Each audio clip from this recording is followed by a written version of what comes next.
Hi everyone, and I think we are live. So welcome to my channel. If you're new here, my name's Nikki. I'm an author and editor, and I post videos here on YouTube about writing, editing, reading, and all the other things I love. And it's the latter we're here for at the moment because it's time for my end of the month wrap up of the TV, films, and in this month's case, also theatre that I have been watching during the last few weeks, all the things I've seen. It's a kind of a review wrap up if you're new to these vlogs. So I'll just tell you briefly what I've watched, what I thought about it. So let me get rid of this banner. There we go. I've been watching a few things this month. I'm going to start off with theatre because there's just the one thing to share with you. It's festival season here in Adelaide. In case you don't know, we have a fringe festival here in Adelaide, South Australia. It's the largest fringe festival in the Southern Hemisphere, and I think it's actually second in the world after Edinburgh. So it's a pretty big event. It happens 4 weeks every year from mid-February to mid-March. Also in early to mid-March, we have a 2-week arts festival, which is kind of like the same thing, but a bit more highbrow, I guess, for a shorter period. The tickets cost a lot more. We also have on at this time Wome Adelaide, which is a world music festival that runs over a long weekend. We have the Clipsal 500, or don't think it's called that anymore, but it's a supercar race that took place last weekend in the city. It's called Mad March, essentially, here in Adelaide. There's always masses happening, lots to do, a Cellador Wine Festival, everything's on, which kind of annoys me a little bit because everything's on all at the same time and you just can't afford the money or the time to go to everything. If they'd spread it out over the year, it'd be a bit easier. But it is what it is, and I always try and see at least one thing during this period. So this year, I actually got a voucher for Christmas from my work colleagues, so to put towards tickets for the Fringe. So my husband and I went to see a show on Friday last week, and we went to the marvelous mechanical musical Maiden.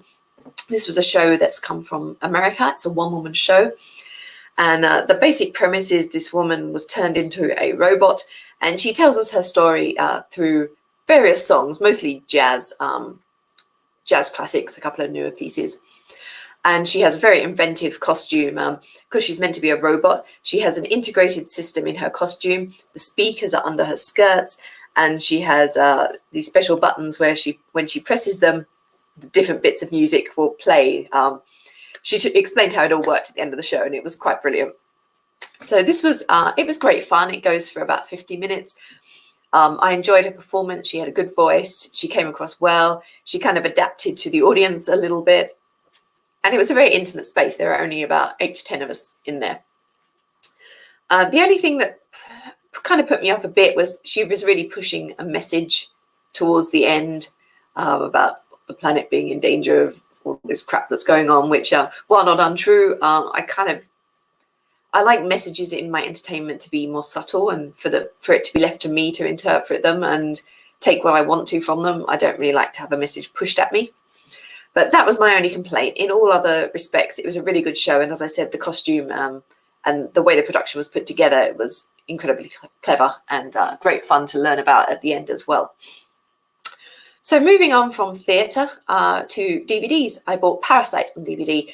I'd been wanting to see Parasite in the cinema and hadn't gotten around to it. And then I was still thinking of going while it was still showing when I suddenly realised the DVD was also out, and it was going to cost me about the same amount of money to see it in the cinema as it was to get the DVD. And if I've got the DVD, I can watch it multiple times. So that seemed the better idea. So I bought the DVD and my husband and I watched it together. I really enjoyed this movie. My husband was like, oh, it's okay. But that's pretty much, he either likes the movie or he didn't, and that's all he'll say about it. For me, I thought this was a brilliantly made film. I really loved the blend of humour and action and emotion, which is actually something that all Korean drama I've seen so far does really well. I thought the acting was very solid. Cinematography was beautiful. The way the whole thing was edited and put together, just everything was perfect. And I'm really glad it picked up so many awards. For those who haven't seen it, it's a Korean film. And the basic premise is there's a down and out family who, via various means, get themselves jobs and all integrate themselves within this richer, well-to-do family. And things take a rather sinister turn from there. So if you like films that kind of defy genre or encompass multiple genres, then this is one I definitely recommend. It's a really really brilliant film that will have you laughing 1 minute and like on the edge of your seat or sobbing the next. So do check it out if you haven't seen it yet. Sticking with films, I also watched 2 movies on Netflix. First up, The King. Now this is an historical drama that's roughly based, I'm going to say very roughly based on the Henry plays by William Shakespeare. However, they really take things in a very different direction.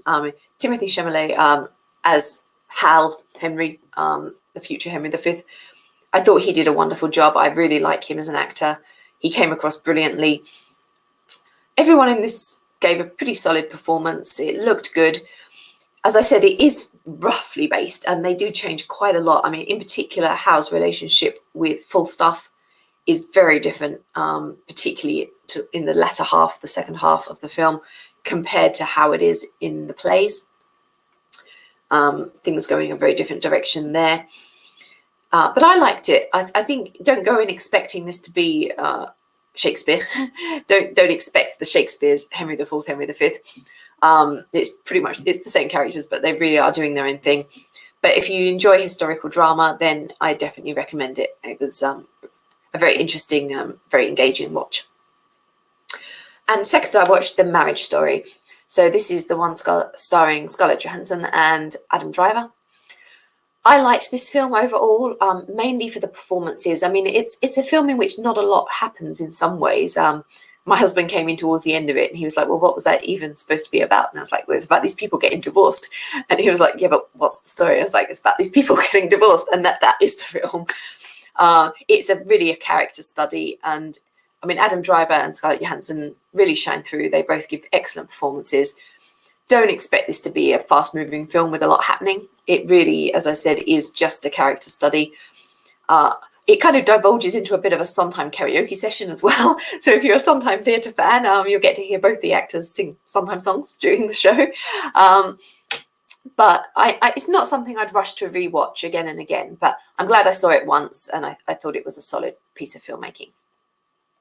So moving on, I do need a quick drink. Excuse me, it's fairly early in the morning. I've got a hugely busy day ahead, so I wanted to get these done, but I haven't quite fully woken up and lubricated and everything yet. So, Netflix TV. I've been watching, I think, about 8 things on Netflix this month. I've been very busy bee. So first up, I'll start with the anime. First, I watched Fate Extra. So I'd previously watched Fate Apocrypha, which I really enjoyed. This one, I didn't dislike it. There were aspects that worked well. For those who aren't familiar with the world of these stories, basically those with magical abilities can call forth heroic spirits. So from literature and history, essentially, who can fight for them. And they're always trying to get this holy grail, which will grant their greatest wish. So heroes that have been in the series, people like Joan of Arc, Achilles, you get the idea. So this one is a similar thing again. However, I didn't find the storyline, the plot, quite as intriguing as Fate Apocrypha. Fate Apocrypha was a kind of a war between 2 opposing sides, the red and the black, and I thought that storyline worked really well. This one was almost a kind of gaming thing, in that each character had their heroic spirit with them, and they were trying to battle through levels to get to the top of this like arena, if you like, in order to get to the Holy Grail. But something had gone wrong and people were stagnating on different levels, and so a new guy has to come in to free things up and make an end to this ongoing war that's ground to a halt. So it was fun. I mean, I watched it. I didn't dislike it. It held my interest, but it just wasn't as gripping for me as Fate Apocrypha. Next up, I watched Dan Machi, which is the longer title of which I think something like Is It Wrong to Try to Pick Up Girls in Dungeons? This I thought was really super cute. The basic premise of this story is that all the gods have come to Earth because they were bored up in heaven or wherever they were, and they all have families which they sponsor, and they give the members of those families powers so that they can fight monsters in this dungeon. And in the dungeon, when they fight the monsters and kill them, they get gems, which can be converted into money. And our main guy, our hero, he's the only one of the family in his god Hestia's, his goddess's group.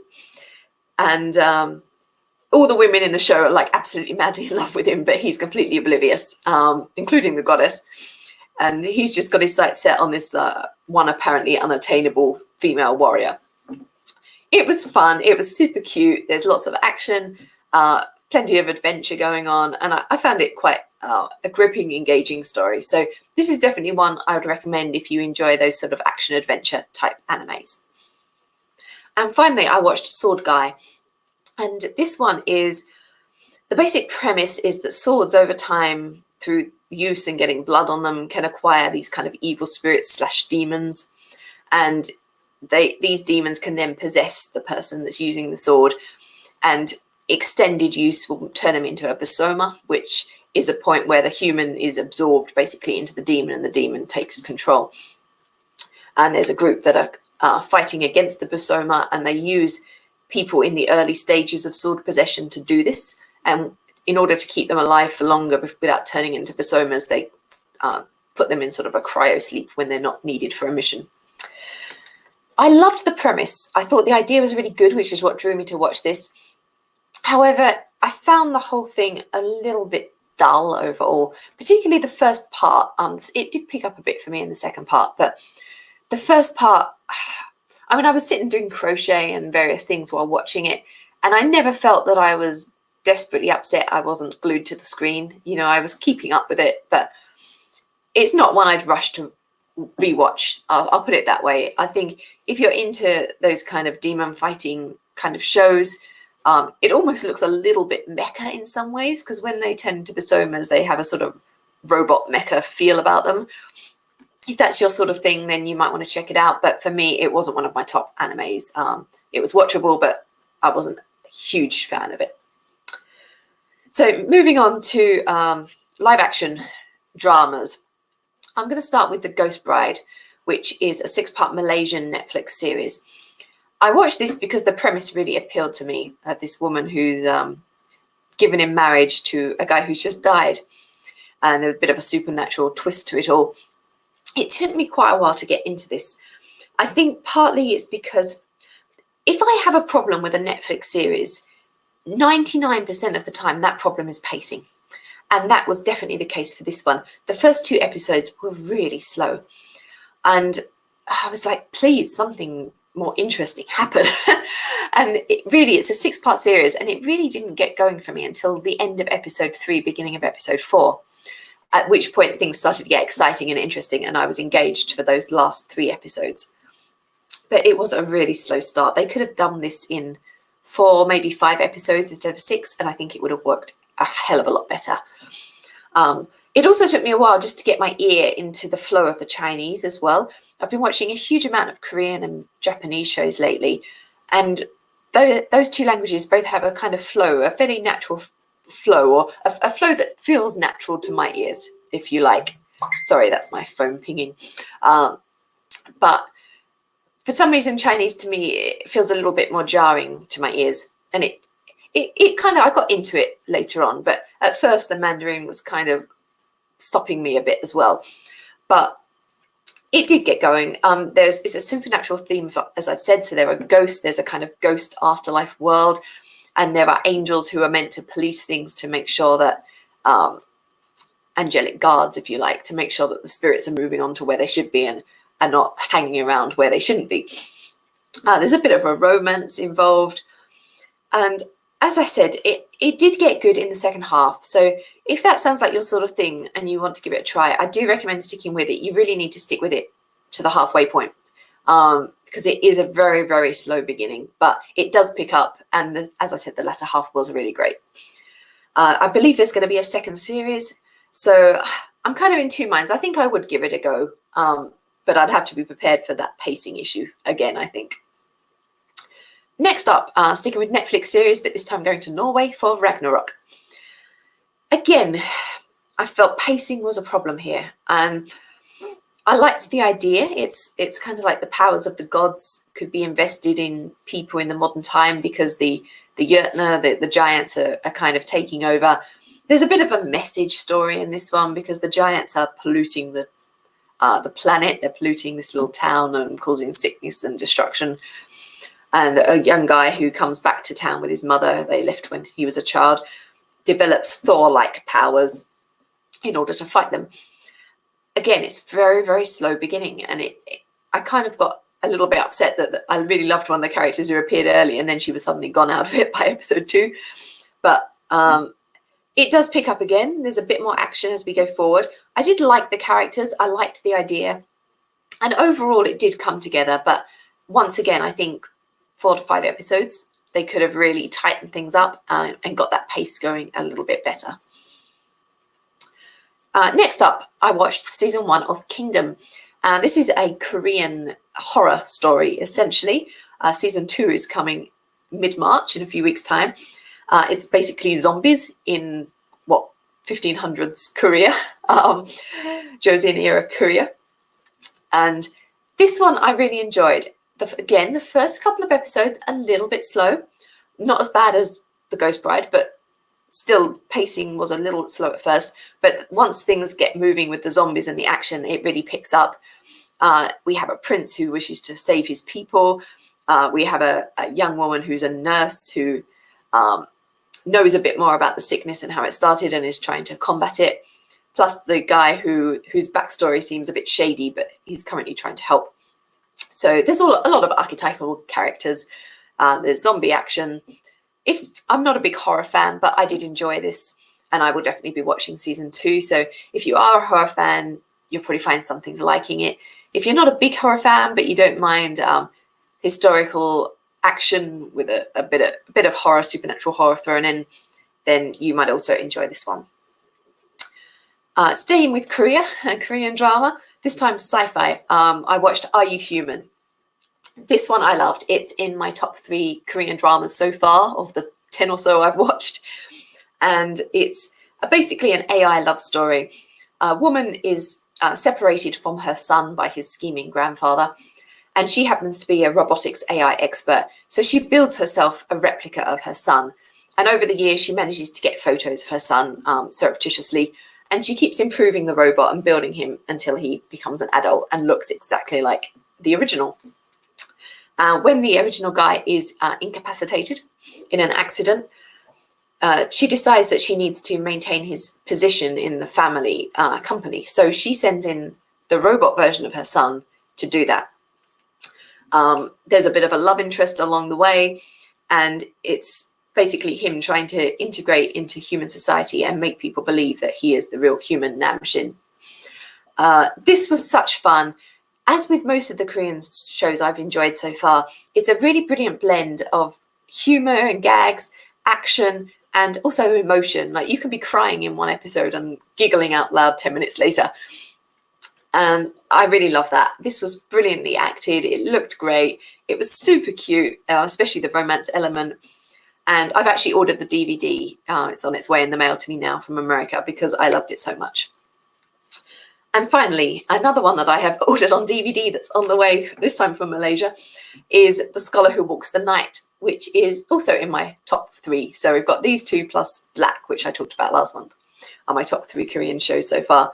The Scholar Who Walks the Night is a vampire historical tale. Again, it's set in that Joseon era, around the sort of 1500s period, roughly. This one was interesting. So the first couple of episodes, it felt really hammy, particularly the acting from the lead female. Her name's Yang Song in the show. And I was like, oh, what's this going to be like? But actually, I really got into it. And her acting is a bit hammy. And there's a little bit of hamminess about the way the production's done. However, most of the other performances are very solid.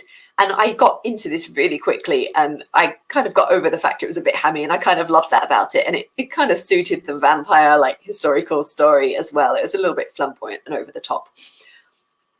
For me, this show was absolutely made by Lee Soo-hyuk's performance as Gui. And Gui is a vampire. He's the antagonist, essentially. However, I thought he was the absolute best character.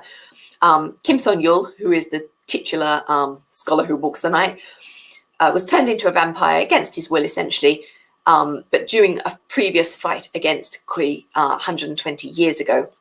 And he's still trying to find a way to defeat him, with the aim being that once he does, he will kill himself as well, because he doesn't like living as a vampire. He meets Yang Song, who's a young woman who's disguised as a boy, for reasons we will discover during the show. And along the way, there's also a prince who wishes to combat the vampire, and a young woman who's involved in the vampire, but through no fault of her own. Those are our main players. And what can I say? I'm trying to say things about the show that's not spoilering what happens. For me, I think the fact Kui is such an engaging character is what makes this show work. It's based on a webcomic, which I haven't read, but from comments I've seen online, it sounds like Kui's character in the comic is a little bit more two-dimensional than he is in the show. And I'm really glad they changed that, because in the show, he comes across as a really solid character. He's not just a 2D villain who's just evil for the sake of being evil. We do get reasons as the show progresses. We get to learn a bit more about him and his background, and we get to find out kind of why he is the way he is. And it really humanizes him as a character. Although I know he's going to be defeated at the end because he is the antagonist, I was so sad about that, because I really wanted to see him win. I'm sorry, but I did.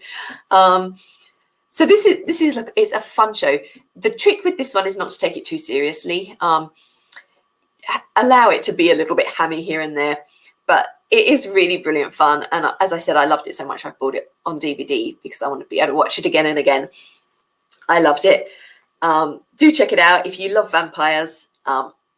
If you love historical drama, it combines both of them. Again, there's action, there's humor and emotion in that really good blend that the Korean shows do so well. So that's the end of my wrap up for February. I will leave you all there. I will be back again in about 20 minutes time to do my book wrap up. So if you want to hear about all the things I've been reading as well as watching, do come back in 20 minutes and join me for that. I will be back again with another of these particular vlogs at the end of March. I've got more Korean drama and Japanese anime and things lined up. We have a new series of Altered Carbon coming out on Netflix this week, so I'm going to try and watch that, if not in March, then certainly April, but soon. So I will end there, but I'll be back again very soon, as I said, with another vlog for you. Bye for now, everyone.